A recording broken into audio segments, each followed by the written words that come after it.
माईच्या स्कूलमध्ये fancy dress competition होता. त्यासाठी मँगोचा गेटअप करायचं आमचं ठरलं.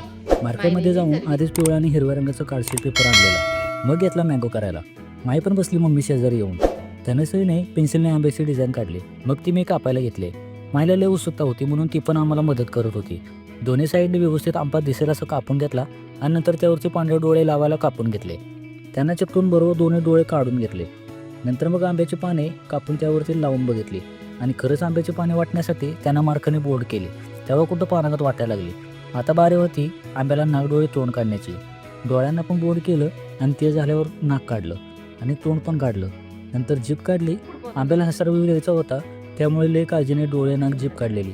जिभेला चांगला लाल वडक कलर दिला आणि वरती पाने लावली आणि हा झाला माईचा मँगो तयार. दोन्ही बाजूसाठी 2 मँगो केलेले आणि मुक्ताला छोटा आंबा काढून पाने लावली. आमच्या माईचा मँगो ड्रेस कसा वाटला नक्की सांगा आणि चॅनलला सबस्क्राईब नक्की करा.